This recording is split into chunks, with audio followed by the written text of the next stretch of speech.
गोंदिया जिल्ह्यातील देवरी येथे जिल्हा परिषद सदस्य उषा शहारे यांच्या घरी दरोडा टाकण्याचा प्रयत्न प्रकरणी पोलिसांनी मोठी कारवाई केली। या प्रकरणातील 10 संशयित आरोपींना देवरी पोलिसांनी ताब्यात घेतले असून त्यांच्याकडून 3 चारचाकी वाहने जप्त करण्यात आली आहेत। पोलिसांनी दिलेल्या माहितीनुसार आरोपींकडून या गुन्ह्यात वापरण्यात आलेल्या शस्त्रसाठा आणि इतर साथीदारांचा शोध घेण्यासाठी सखोल तपास सुरू आहे। अटक करण्यात आलेल्या आरोपींकडून महत्त्वाची माहिती मिळण्याची शक्यता असल्याने चौकशी सुरू असल्याचं पोलिसांनी सांगितलंय। दरम्यान या प्रकरणातील इतर आरोपी आणि गुन्ह्यात वापरण्यात आलेले साहित्य शोधण्याचं कामही युद्धपातळीवर सुरू आहे। नागरिकांनी आपल्या मालमत्तेबाबतही माहिती सार्वजनिक ठिकाणी उघडपणे देणे टाळावे आणि सतर्कता बाळगावी असं आवाहन उपविभागीय पोलीस अधिकारी विवेक पाटील यांनी केले आहे।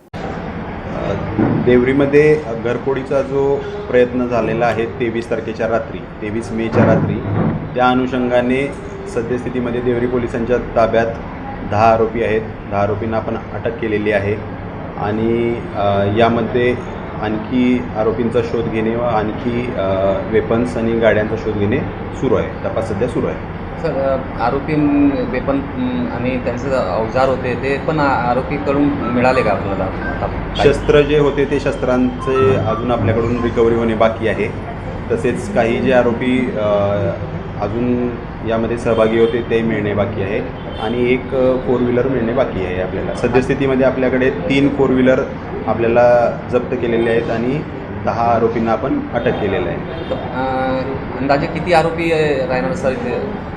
साधारणतः अजून 5 ते 6 आरोपी यामध्ये वाढवण्याची शक्यता आहे। सर, शहरातील जनता पॅनिक नाही व्हायला पाहिजे यासाठी काय सांगाल? सदरील घटना जी घरफोडीचा प्रयत्न झालेला आहे ती घटना चोरीच्या उद्देशाने घरफोडी करण्याचा आरोपींनी प्रयत्न केलेला आहे। तर यामध्ये शहरातील नागरिकांना माझं एवढंच सांगणं राहील की आपले जे काही आर्थिक व्यवहार होतात यांबाबतची जी आपण वाच्यता करतो ही सार्वजनिक ठिकाणी करता कामा नये किंवा आपल्या विश्वासार्ह लोकांच्या संपर्कात असतानाच आपण याबाबत डिस्कशन केलं पाहिजे।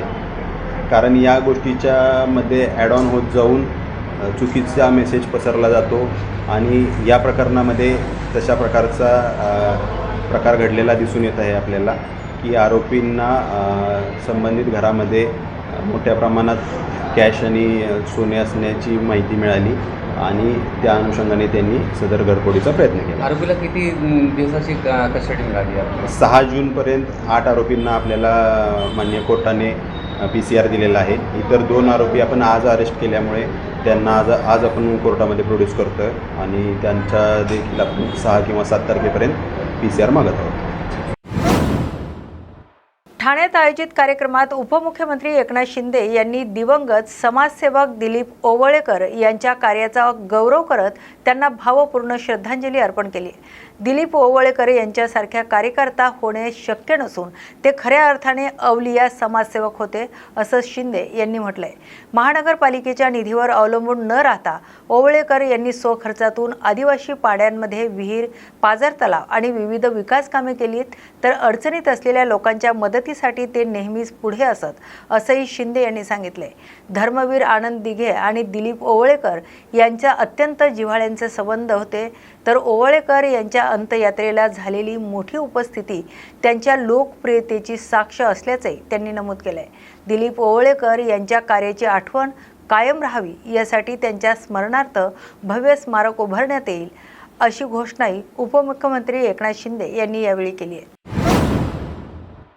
बीड जिल्ह्यातील सरपंच संतोष देशमुख हत्या प्रकरणाची सुनावणी आज न्यायालयात पार पडली। या प्रकरणाची पुढील सुनावणी 15 जून रोजी होणार असल्याचं न्यायालयाने स्पष्ट केलंय। दरम्यान या प्रकरणातील आरोपी विष्णू चाटे याने जामिनासाठी न्यायालयात अर्ज दाखल केला असून त्यावर सरकारी पक्षाची लेखी म्हणणे अद्याप सादर होणे बाकी आहे। तसेच 18 डिसेंबर 2024 रोजी करण्यात आलेल्या अटक बेकायदेशीर असल्याचा दावा आरोपीच्या वतीने न्यायालयात करण्यात आलाय। आरोपीचे वकील ॲडव्होकेट निलेश यादव यांनी या संदर्भात युक्तिवाद केला, तर पुढील सुनावणी दरम्यान विष्णू चाटे यांच्या जामीन अर्जावर सविस्तर सुनावणी होण्याची शक्यता असून प्रलंबित अर्जावरही न्यायालय आदेश देऊ शकते।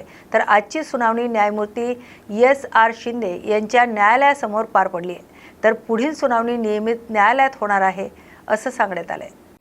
आज विष्णू चाटेंनी जो जामीनचा अर्ज 21/5ला दाखल केला होता, त्याच्यावर न्यायालयाने 25/5 तारीख दिली होती. 25/5 नंतर त्या प्रकरणात न्यायालयाने 4/6 तारीख दिली. आज आम्ही त्याच्यामध्ये आज सरकार पक्षाने आमचं म्हणणं दाखल करायला आम्ही वेळ मागितला आणि न्यायालयाने दोन्ही वकिलाच्या संमतीनं आमचं म्हणणं देण्यासाठी आणि विवेचन करण्यासाठी 15 तारीख दिलेली आहे. मात्र यामध्ये युक्तिवाद करत असताना आरोपीच्या वकिलांनी अटक बेकायदेशीर आहे अशा पद्धतीने कोर्टाच्या समोर मांडणी करत होते. नेमका काय विषय?